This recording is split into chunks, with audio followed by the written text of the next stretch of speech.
पण त्यानंतर तिने मला प्रचंड साथ दिली. हे माझं जे काही मी आज उभा आहे हे ती नसती तर मी उभा राहू शकलो नसतो. अगदी तिने मला संन्यास घ्यायची सुद्धा परवानगी दिली. हे अशी परवानगी द्यायला स्त्रीचं मन केवढं खंबीर असावं लागतं ते तिचं आहे. म्हणूनच विचारलं. अगदी तिच्यामुळेच मी आज उभा आहे. 3 मुलं आहेत मला. त्यातला मोठा मुलगा सध्या मुंबईला असतो. त्याची स्वतःची कन्सल्टन्सी आहे. प्रचंड ही सगळी मुलं फार यशस्वी झाली माझं विशेष त्यांच्याकडे लक्ष नसताना सुद्धा केवळ त्यांच्यावरही ती गुरुकृपा होती म्हणून ती फार यशस्वी झाली अशी मला खात्री आहे. फक्त एक मुलगा माझा मधला जो होता तो वयाच्या 38व्या वर्षी ॲक्सिडेंटमध्ये गेला आणि ती जबाबदारी पूर्ण पाडायची म्हणून आम्ही मग नागपूर सोडलं, तिथलं घरदार विकलं आणि आम्ही पुण्याला आलो. ती लहान मुलं होती अगदी त्याची, एक पहिल्या वर्गात आणि एक 4थ्या वर्गात. इतकी लहान मुलं असताना तो गेला. परंतु आम्ही त्याची सगळी जबाबदारी पूर्ण पार पाडली. त्या सुनेचा नंतर पुनर्विवाह करून दिला, कारण ती एकटी बिचारी किती वर्ष राहिली असती त्याची. आम्ही काय पुरणार नव्हतो तिच्या आयुष्याला. त्यामुळे आम्हाला ते दुर्दैवाने सगळं, दुर्दैवाचे जे काही फेरे असतात सगळ्या प्रकारचे फेरे मला भोगावे लागलेले आहेत. कुठलाही भोग मला चुकलेला नाही आणि हा चुकत नाही. तुमचा गुरु तुमचे भोग कधीही चुकवत नाही, हे गोष्ट लक्षात ठेवा. या अध्यात्मामध्ये लोकांना असं वाटतंय की आता गुरु मिळाला म्हणजे सगळं माझं आता खूप आनंदात जाणार, असं असत नाही. तुमचे जे काही भोग असतात ते तुम्हाला फेडावेच लागतात आणि भोगावेच लागतात. आज छान आहे, त्यांचे सगळ्यांचे संसार चांगले आहेत. माझाही चांगला चालू आहे. एवढ्या कमी 3,000 पेन्शनमध्ये मी नोकरी सोडली, पण आज मी अतिशय सुखात, आर्थिकदृष्ट्यासुद्धा अत्यंत संपन्न अवस्थेत मी आहे. कुठेही एकाही मुलांनी माझा कधीही गैरव्यवहार करून पैसा कमवलेला नाही. परंतु फार मोठ्या चांगल्या परिस्थितीत आज ते राहत आहेत, कारण कुठेतरी गुरूंची पुण्याई असते. ती माझी पुण्याई कदाचित त्यांच्या कामाला आली असेल.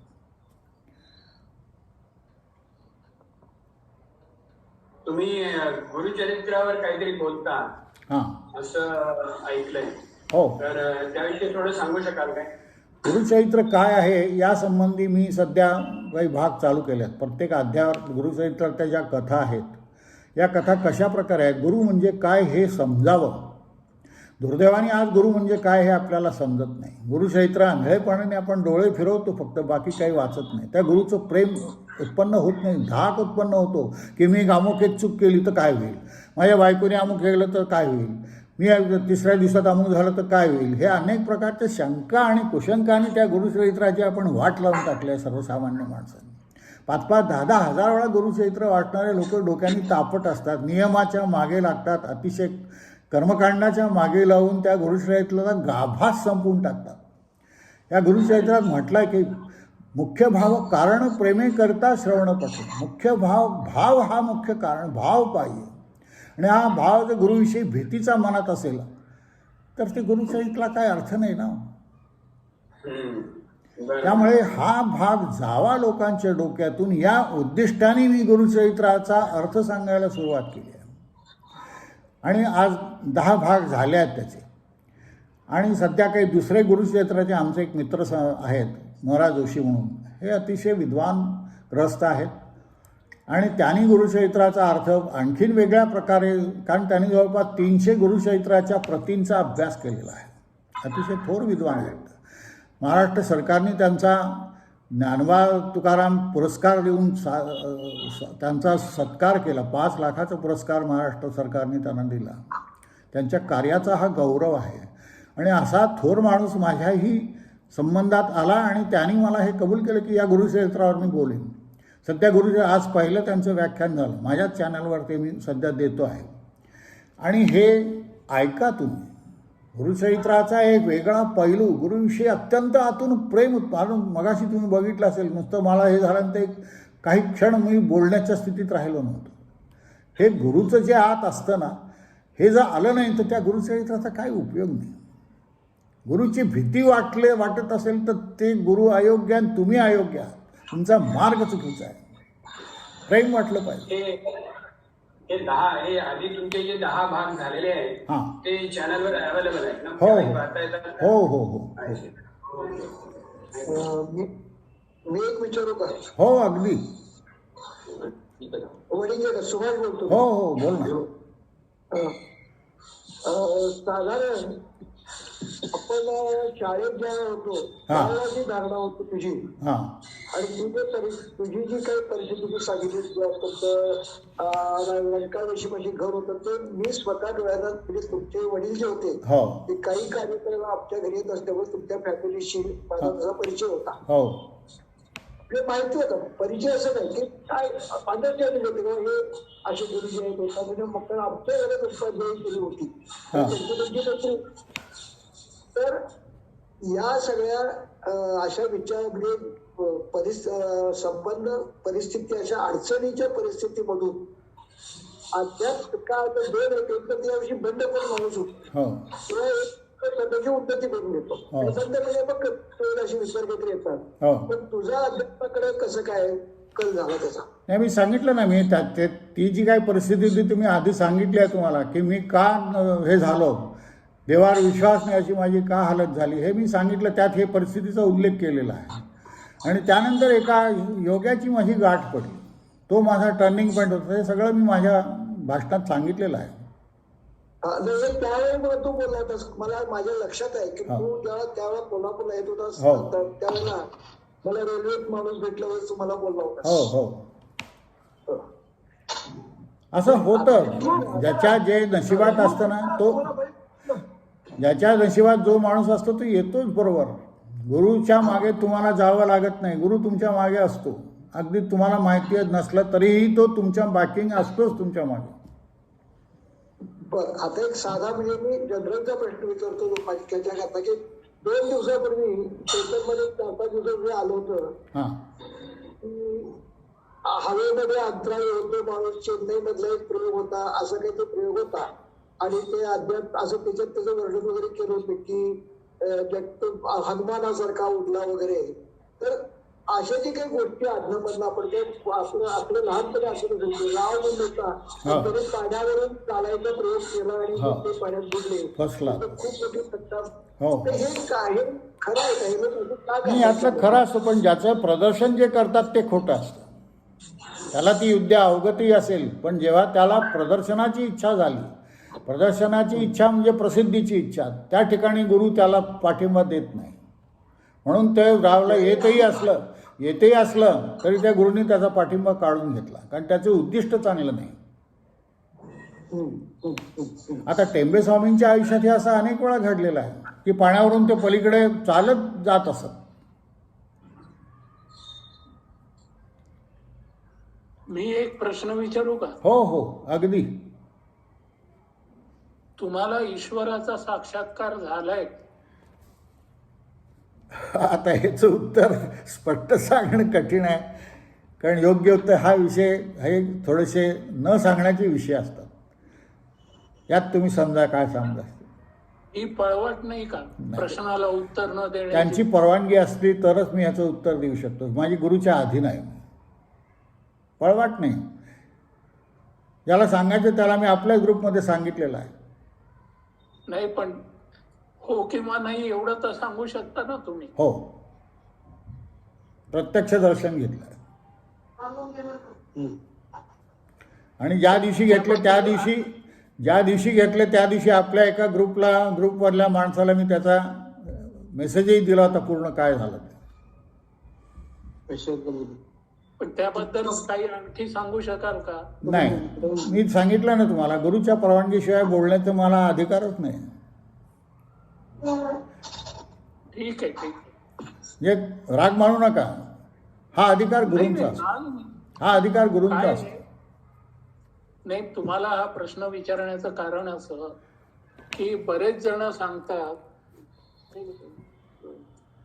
सांगतात की त्यांना साक्षात्कार झाला पण त्यापेक्षा जास्त कोणी काही सांगू शकत नाही किंवा सांगत नाही. हो शास्त्राची परवानगी नसते कारण त्या माहितीचा दुसरे लोक उपयोग करून घेऊन त्यांना झाला असं खोटं सांगू शकतात भासवू शकतात. असे समाजात क्वॅक्स पुष्कळ आहेत. त्यांच्या हाती कोलीत लागू नये एवढाच हा याचं उद्दिष्ट आहे, बाकी काही नाही. यात काही ते लपून ठेवणार का काही नाहीच आहे ना.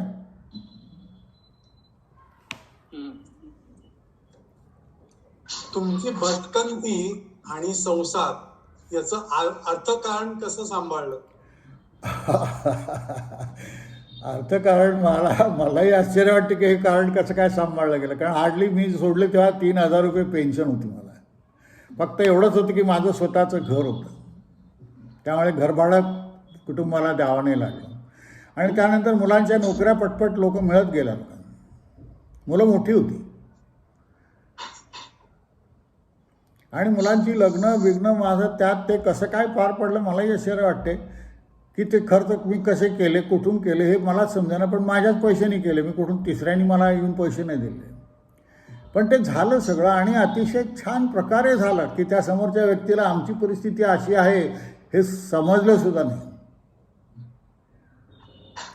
ही गुरुकृपा ही केवलम, एवढं एकच उत्तर आहे, तर दुसरं काही नाही. ती असेल तर सगळं पार पडतं. याला काही लॉजिकल एक्सप्लेनेशन आहे काय? लॉजिकल इथे लॉजिक चालत, हा विषय लॉजिकचा नाहीच आहे, हा तर्कशास्त्राचा विषय नाहीच आहे, हा प्रत्यक्ष अनुभवाचा विषय. इथे तर्काचं काही कामच नाही. तर्क लावणाऱ्याला इथे कधीही स्थान मिळत नाही, हे तुम्ही बघितलं असेल. ज्याची श्रद्धा आहे त्याचंच हे काम असतं, बाकीच्या नाही ते स्थानच नाही. मुख्य भावक अतिशय श्रद्धाळू पाहिजे. गुरुचरित्रात तुम्ही इतक्या कथा पहा, ज्यांची श्रद्धा आहे, मग तो कुठल्याही जातीचा असो, त्याला गुरुनी कृपा केलेली आहे. मग तो मातंग असो, शेतकरी असो का अजून कोणी असो, परंतु थोडाही ज्याला ज्ञानाचा गर्व आहे, अशा 2 ब्राह्मणांना त्यांनी शिक्षा केलेली आहे. गुरुचरित्रात केवळ ब्राह्मणांना शिक्षा, इतर कोणाला झालेली नाही. हे गुरुचरित्रातलं एक वैशिष्ट्य तुम्ही बघा. कारण ब्राह्मणाची श्रद्धा कधी बसत नाही. इतर कुठल्याही जातीची पटकन श्रद्धा बसते. मी आता माझा हजारो लोकांशी माझा परिचय आहे, अनुभव संबंध आहे. यात माझ्या लक्षात येतं की या लोकांची श्रद्धा असते तशी आपली असत नाही. आपण शंका काढत बसतो. जसं आता यांनी सांगितलं की याला प्रमाण काय, ते याला प्रमाण काय नाही. ठेवायचं असेल विश्वास तर ठेवा, नाही तर नका ठेव, एवढंच प्रमाण. नाही, मी अशा दृष्टीने विचारलं, माझा उद्देश असा होता. नाही बरोबर आहे, तुमचा उद्देश मी समजू शकतो. नाही, स्पिरिच्युअल साईड हा एक भाग झाला, बरोबर आहे. पण माझं म्हणणं की प्रत्यक्ष माणूस जो जगत असतो त्याच्यामध्ये खरं म्हणतं निसर्गाचा अभ्यास हा खरा सगळ्या अभ्यासांचा शेवटी एकच उद्देश असतो की हे टू अंडरस्टँड नेचर. बरोबर. आता या नेचरचा अंडरस्टँडिंगचा जो भाग आहे त्याच्यामध्ये तार्किकच जायला लागतं. तुम्ही ऑब्झर्वेशन करायला लागेल, तुम्हाला त्यातनं इन्फ्लुएन्स काढता येतील. आणि त्या पद्धतीने मला वाटतं ह्या स्पिरिच्युअल याच्यामध्ये असं कुठे एक्सप्लेनेशन येईल का? कारण का एकदम जेनेरिक सांगितलं ना, किंवा हे नाही कुणाही तरी काय म्हणतात त्याला, कुणातरी आशीर्वाद होता एवढं म्हणजे आपण सुप्त दिसते. मला वाटतं त्याला काही सिक्वेन्स नाही, तसं त्याला काही एक्सप्लेनेशन नाही आहे. त्याच्यावर श्रद्धा हे एकमेव एक्सप्लेनेशन आहे.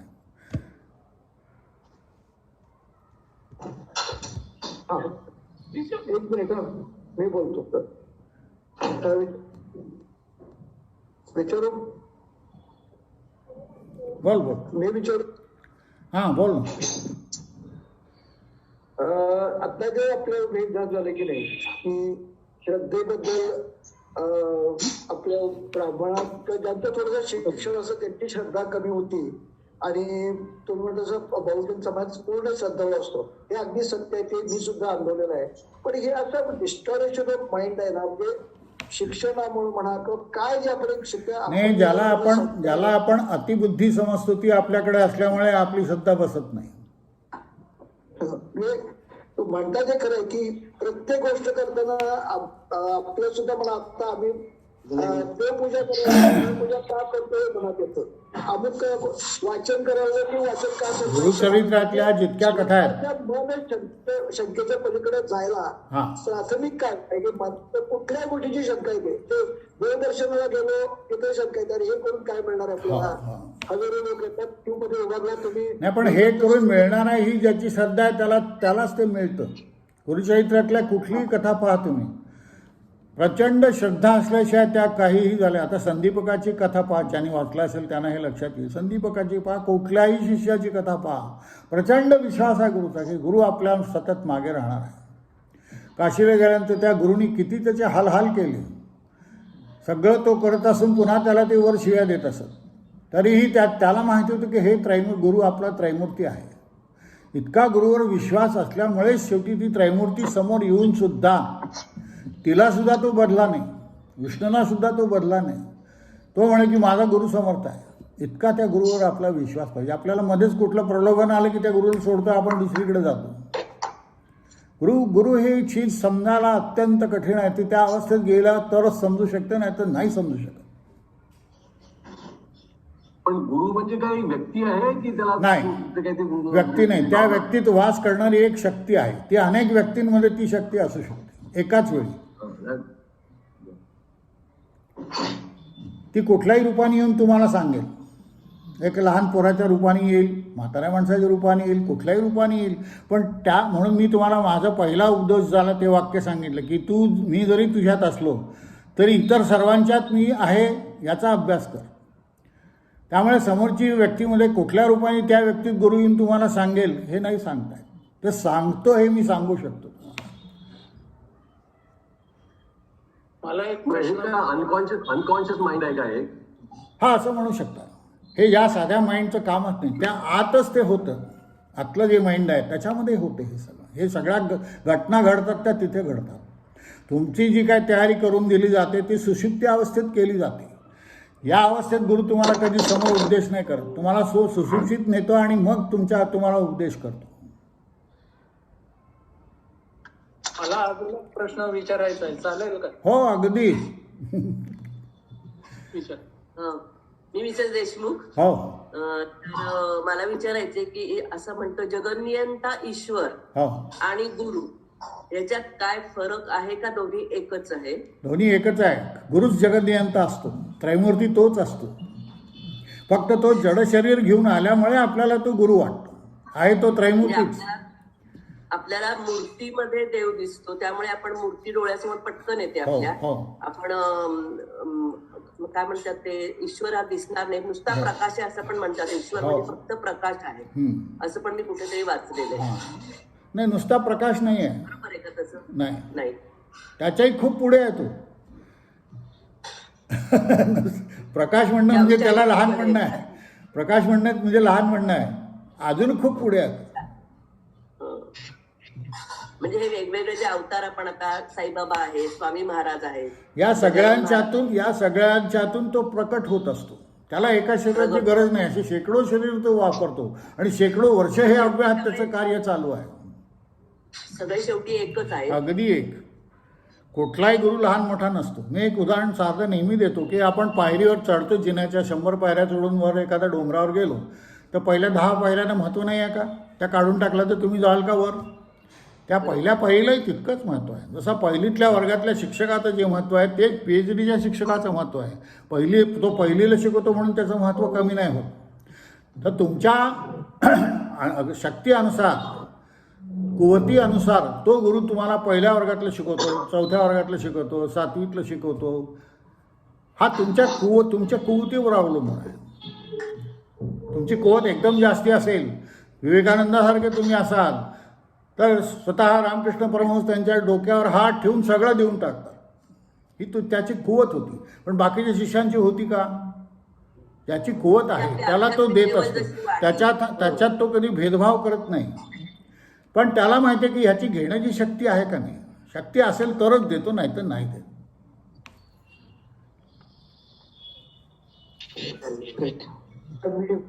मी एक विचारू का? हो, अगदी. आता हे अध्यात्माचं क्षेत्र जे आहे ते पूर्णपणे एक वेगळं म्हणजे सगळ्या बाकीच्या ऐहिक जगापासून वेगळं आहे. तर ह्या ज्या जगात आपण घटना आहेत ते आता रिसेंटली तालिबानची घटना झाली किंवा ते आपण राजकारणातल्या घटना वाचतो. पण त्याच्यामध्ये राजवटी कुठल्याही आल्या, किती आल्या, हे आल्या तरी अध्यात्माचा मार्ग वेगळा चाललेला आहे, हे चालू आहे. पण या अशा परिस्थितीमध्ये अध्यात्माचा माणसाच्या पेटवर काय उपयोग होतो? तो एक स्वतंत्र आलो बोलले का खोलीत बसला त्यांना धारणा केली सगळं झालं. नाही, या तालिबान असो का अजून कुठले असो, ही परमेश्वराच्या इच्छेशिवाय या कुठल्याही घटना होत नाहीत. तालिबान सुद्धा त्याच्या इच्छेने घडलेला आहे. परमेश्वराला काय मुस्लिम, ख्रिश्चन, ज्यू, हिंदू असा भेदभाव आहे का? परमेश्वराला हा भेदभाव, ही सगळी तुम्ही जेवढी त्याची लेकरं आहात तेवढी ती पण त्याचीच लेकरं आहेत. त्यामुळे संहार ज्या क्षणी त्या ठिकाणी तो शंकर काम करत असतो, तो तालिबानच्या रूपाने करेल, तो त्या ठिकाणी संहार करतो. कारण तितकं जीव घालवणं त्याला आवश्यक असतं, कुठल्याही मार्गाने, कुठले चांगले असो वाईट असो. हा शंकर सगळीकडे काम करतो, जिथे जिथे म्हणून संहार आहे त्या ठिकाणी तो असतो. गुरुचरित्र मनापासून वाचलत ना ह्या सगळ्या गोष्टी समजतील तुम्हाला. गुरुचरित्र हे फार महान ग्रंथ आहे. दुर्दैवाने आपण तो चांगल्या प्रकारे वाचत नाही. मोठे लंबे चौडे अध्याय आले की आपण फक्त दृष्टी पुढे करतो. वाचतो का? नाही वाचत. अरविंद, हां, गुरुचरित्र बायकांनी वाचू नये असं आपल्याकडे असं गुरुचरित्रात कुठेही म्हटलेलं नाही. गुरुचरित्रात कुठेही हा उल्लेख नाही की त्यांनी म्हणू नये. मी स्वतः अनेक बायकांकडून वाचून घेतलेला आहे, काही फरक नाही पडत. का नाही? समाजातला 50% भाग हा बायका आहे. तुम्ही त्यांच्यापासून धर्माने लांब का ठेवायचा? कशासाठी? त्यांचा हक्क नाही आहे का? काय बिघडणार आहे? काय आहे जे आपल्या समजुतीच्या परंपरा ह्या रूढी, या कुठल्या तरी चुकीच्या रूढी पडलेल्या आहेत, ह्या मोडल्या पाहिजे. काहीही फरक होणार नाही. त्यांना का अधिकार असू नये? हे ठीक आहे की 3 दिवसात त्यांनी वाचू नये, मान्य आहे. पण उरलेले 25 दिवस तर त्यांना अधिकार आहे.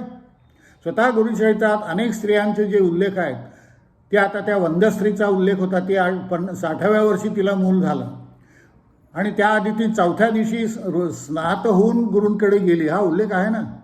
गुरूंनी कुठल्या स्त्रियांना बाजूला केला आहे का? तू स्त्री आहे हो बाजूला, असं नाही केलेलं. गुरु यांना अतिशय मातेविषयी प्रचंड प्रेम होतं, स्त्री जातीविषयी गुरूंना प्रचंड प्रेम होतं. ही प्रेमाची गुरुची व्याख्या आपल्याला कोणी शिकवतच नाही, म्हणून हे गैरसमज होता. अशा स्त्रीला गुरु का बाजूला ठेवतील? हे आपले गैरसमज आहे. हे आपले गैरसमज आहे. आणि रूढी आणि म्हणून त्याला आपल्याला उत्तर का नाही का नाही, आमच्याकडे पूर्वीचे लोक करतात, आम्ही आता तसंच ते आपण आंधळेपणाने फॉलो करतोय. पण त्याच्या मागे काही आहे का? आता या ठिकाणी हे तर्कशास्त्र लावायला हरकत नाही.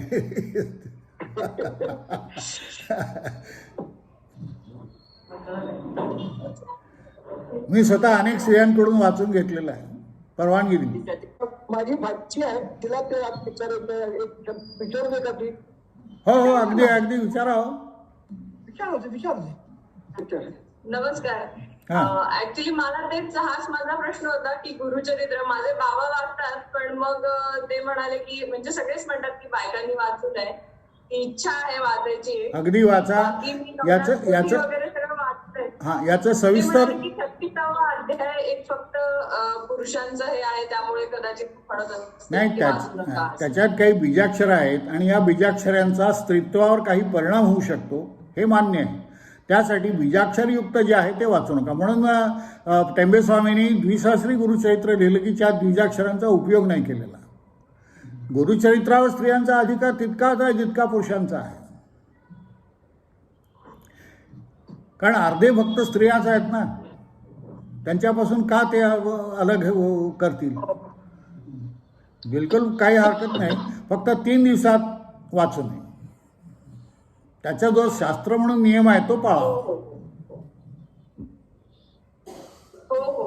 फार बरं वाटलं, म्हणजे मी वाचेन आता ऐकलं तुमचं, म्हणजे अंगावर शहारे आले तुमचे अनुभव ऐकून. हां, आता याचा एक्सप्लेनेशन आहे. 8-10 दिवसात याच्यावर एक स्वतंत्र व्याख्यान स्त्रियांचा अधिकार याच्यावर येणार आहे, ते तुम्ही ऐका. त्यात या तुमच्या अनेक शंकांचं निवारण होईल. की वासुदेव सरस्वतीने अमुक म्हटलं आहे, तर का म्हटलं आहे? वासुदेव सरस्वतीचा अधिकार तुमचा आहे का? तुम्ही कुठल्या अधिकारी म्हणता वाचू नका म्हणून? तुमचा आहे का अधिकार? तो तुमचा अधिकार नाही. तुम्ही त्यातल्या फक्त सोयीस्कर अधिकार वापरणार. मग गुरुचरित्रात जे सांगितले की असं वर्तन करा, तसं वर्तन, त्या 36व्या अध्यायातलं किती लोक पाळतात हो? म्हणजे तुमच्या जेव्हा स्वार्थ येईल तेव्हा तुम्ही वासुदेवानंद सरस्वतींचं नाव सांगणार आणि बाकी तुम्ही हवे तसे वाचणार. आज गुरुचरित्राच्या ज्या काही उपलब्ध प्रती आहेत त्या सगळ्या पुरुषांनी लिहिलेल्या आहेत आणि त्यात शेकडो चुका आहेत. त्या कोणी केल्या? स्त्रियांनी केल्या का पुरुषांनी केल्या? त्यामुळे हा अधिकार बाकीच्यांना नाही आहे. अरविंद, मूळ जो गुरुचरित्राची पोथी जी आहे मूळची, हां आणि त्याच्यानंतर टेंबे स्वामींनी जे त्याचं संक्षिप्त हे केलं म्हणजे कमी केलेलं आहे. हां तर आता हे मी महापालिकेत नोकरी केल्यामुळे आमच्याकडे चर्चा काय व्हायची, पूर्वीचे आमच्याकडनं कुठली नियम पाळले न गेल्यावर मग नाही, ही भीती गुरुचरित्राची का बसावी हेच मला समजत नाही. ही भीती का घालण्यात येते? गुरुच्या चरित्रात भीती असावी का? गुरुविषयी भीती असावी का? गुरुविषयी प्रेम पाहिजे का भीती पाहिजे? आपलं चुकलं तरी गुरु आपली चूक सुधारून घेईल इतका विश्वास पाहिजे आपला. त्यावेळेला असं झालं की मूळ वाचण्याच्या ऐवजी टेंबे स्वामींचं वाचावं, तुम्ही काही खाल्लं त्याला असलं आणि जरी सकाळी आंघोळ करून वाचलं तर चालतं, अशी त्यावेळेला डोक्यामध्ये नाही, काय वाटेल त्या प्रथा चुकीने याच्यात आलेल्या आहेत. नखं काढायचं नाही, श्मश्रू करायची नाही, अमुक करायचं नाही, कांबळ्यावर झोपायचं, या कुठल्या गुरुचरित्रात सांगितलंय का? हे त्या प्रस्तावनेत सांगितलंय. गुरुचरित्रात गुरुनी कुठेही हे सांगितलेलं नाही आहे. सिद्धांनी हे कुठेही सांगितलेलं नाही. सिद्धांनी कुठेही गुरुनी स्त्रियांनी ते वाचू नये हे असं सांगितलेलं नाही. गुरुचरित्र सिद्धांनी सांगितलं ना, मग त्याच्यावर विश्वास ठेवणार का? या बाकीच्या लोकांवर विश्वास ठेवणार?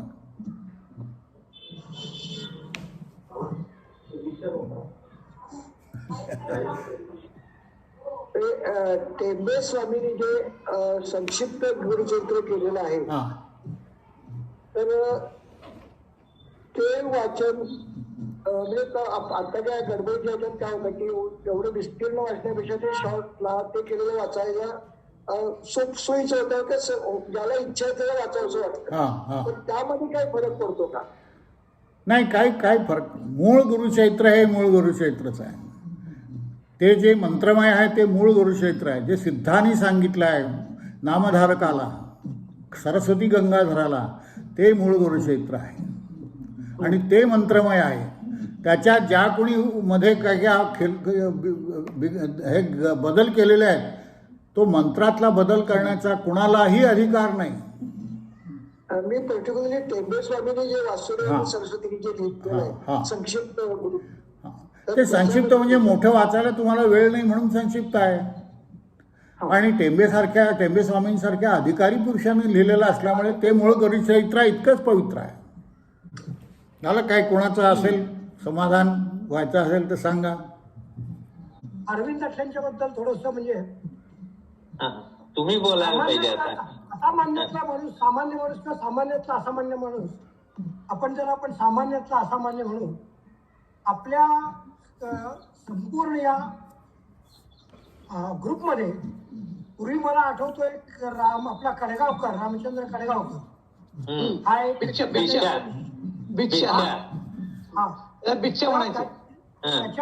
त्याच्या एका विशिष्ट आयुष्यात घडलेल्या घटनामुळे तो नंतर अध्यात्माकडे खूप वळला आहे. पण दुर्दैवानं त्याला म्हणायला पाहिजे की आपण गुरुनी त्यांच्याकडे बोलवून घेतलं.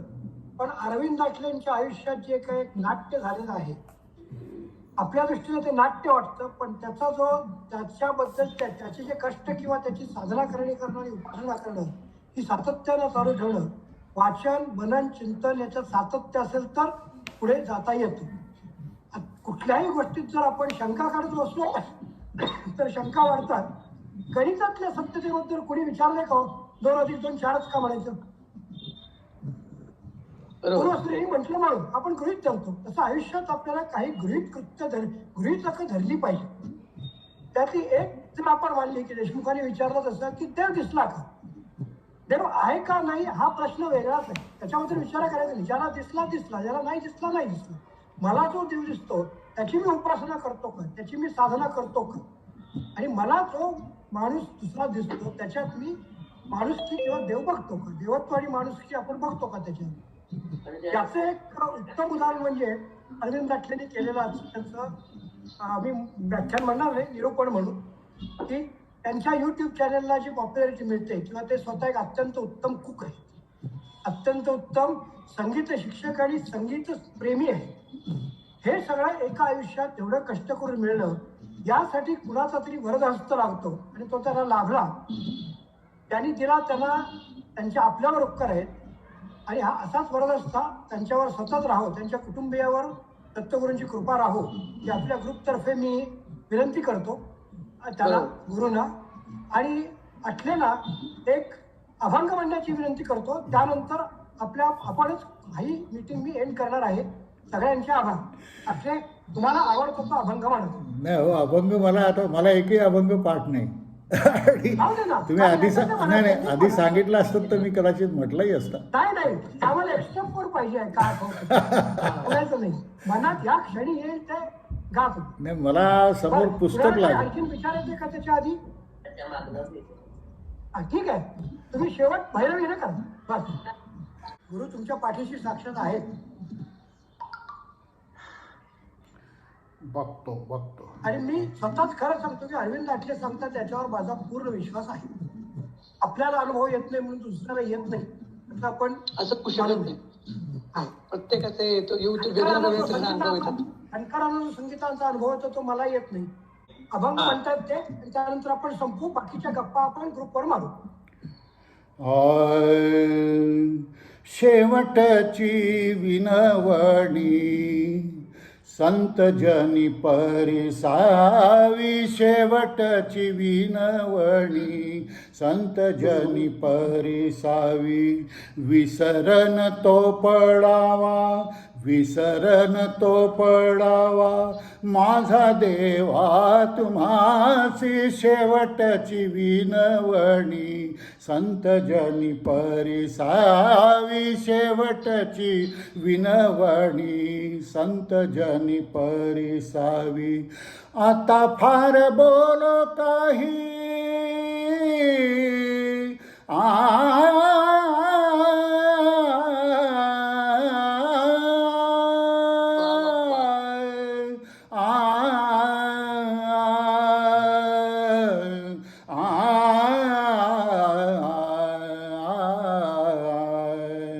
आता फार बोल काही अवघे पायी विधित, आता फार बोल काही अवघे पायी विदित, आता काही बोल पायी अवघे पायी विदित, शेवटची विनवणी संत जनी परिसावी, शेवटची विनवणी संत जनी परिसावी.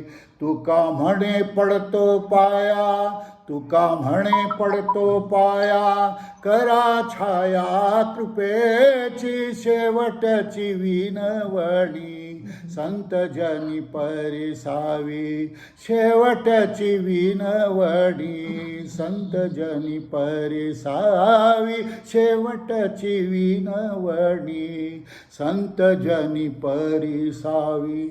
सद्गुरु श्री नरसिंह सरस्वती स्वामी महाराज. सुंदर, छान, एकदम मस्त. धन्यवाद अरविंदजी. धन्यवाद.